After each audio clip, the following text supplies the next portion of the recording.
Hello friends, आमी रिम्पी, आपनारा देखছেন cooking मम चैनल। आमी आज के एक बेगुनेर रेसिपि निये एसेछि। एखन शीतकाल, खूब कचि कचि बेगुन पावा जाय। सेई बेगुन दिये जोदि एई आमार मतो करे रान्नाटा बानिये नेन ताहले आमी बोलछि आपनादेर खेते किन्तु खूब भालो लागबे। आर जारा बेगुन खेते पछंद करेन तादेर किन्तु खाबारटा दिये पुरो एक थाला भात खेये निते पारबेन। आमी भिडियोटा शुरू करछि, आपनारा देखते थाकुन, आशा करी आपनादेर भालो लागबे। एखाने आमी बेगुन एकटा निये नियेछि, बेगुनटाके किन्तु एरकम गोल गोल करे केटे निलाम। तारपरे एकटा प्लेटे निये निलाम बेगुनटाके। एखन बेगुनटाके एकटु नुन आर हलुद दिये आमी माखिये नेब। दिये दिलाम अल्प नुन, अल्प हलुद आर सामान्य परिमाणे आमी चिनी दिये दिलाम।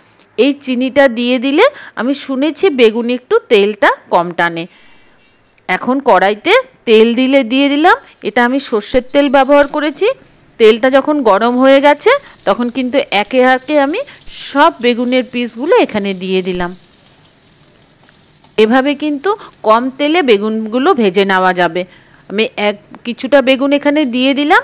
তারপরে এই মিনিট খানেক অপেক্ষা করে বেগুনগুলোকে উল্টে দিয়েছি। উল্টে দেওয়াতে বেগুনটা তো নরম জিনিস, একটু জায়গা হয়ে গেছে, তখন আমি বাদবাকি বেগুনগুলো এখানে দিয়ে দিলাম। এখন গ্যাসটাকে লো টু মিডিয়াম রেখে ঢাকা দিয়ে দিলাম যাতে বেগুনগুলো নরম হয়ে যায় আর কম তেলে ভাজা হয়ে যায়। বেগুনগুলো যতক্ষণ ভাজা হচ্ছে ততক্ষণ এখানে আমি একটা মশলা তৈরি করে নিচ্ছি। এখানে কিছু ধনেপাতা দিয়ে দিলাম আর কাঁচা লঙ্কা দিয়ে দিলাম, আর সাথে দিয়ে দিলাম অল্প জল, যাতে এই ধনেপাতাটা ভালো মতো বাটা হয়ে যায়। ধনেপাতাটা বেটে নিয়ে এসেছি।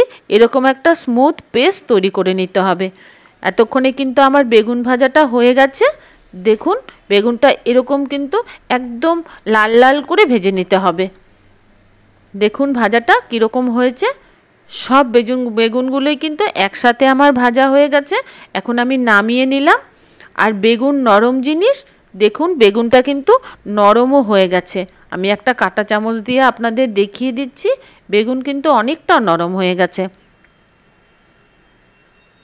এখন আমি একটা কড়াই বসিয়ে দেব, আমি রান্নাটা করে নেব। ওই কড়াইটাই কিন্তু আমি আবার গরম করে নিলাম। তাতে সর্ষের তেল দিয়ে দিলাম, আর তাতে দিয়ে দিলাম কালো জিরে আর শুকনো লঙ্কা ফোড়ন। ফোড়নটা এই 30 সেকেন্ডের মতো একটু ভেজে নিতে হবে। তারপরে এখানে হলুদ দিয়ে দিলাম আর অল্প জল দিয়ে দিলাম। এখানে গুঁড়ো মশলাগুলো আমি দিয়ে নেব। লঙ্কা গুঁড়ো দিলাম আর জিরে গুঁড়ো আর ধনে গুঁড়ো সব কিন্তু হাফ চা চামচ করে দিয়েছি। স্বাদ অনুযায়ী নুন দিয়ে দিলাম। এখন এই গুঁড়ো মশলাগুলো একটু ভালো করে ভেজে নিতে হবে। যতক্ষণ তেল না ছেড়ে দিচ্ছে ততক্ষণ ভেজে নিব। গ্যাসের ফ্লেমটা কিন্তু এই সময় আমি মিডিয়াম করে দিয়েছি।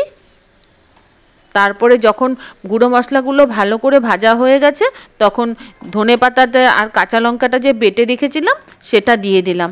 এখন ধনেপাতা কাঁচা লঙ্কাটাকেও আবার তেল না ছাড়া পর্যন্ত ভালো করে ভেজে নিতে হবে। যখন এরকম কড়াই ছাড়তে শুরু করেছে তখন মিক্সির বাটিটা ধুয়ে আমি অল্প জল দিয়ে দিলাম। এখানে বেশি জল দেওয়ার দরকার নেই, কারণ বেগুনটা তো সেদ্ধই হয়ে গেছে।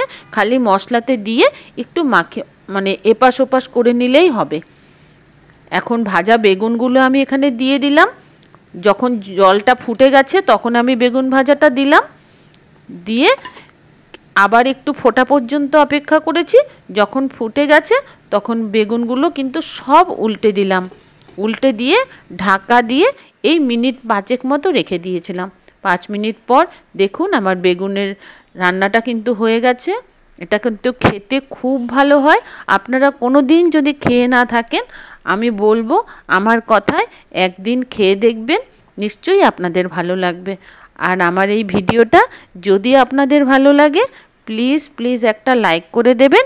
আর আমার চ্যানেলের নতুন বন্ধু হয়ে থাকলে আমার চ্যানেলটিকে সাবস্ক্রাইব করে আমার পাশে থাকার অনুরোধ জানিয়ে আজকের ভিডিও শেষ করছি।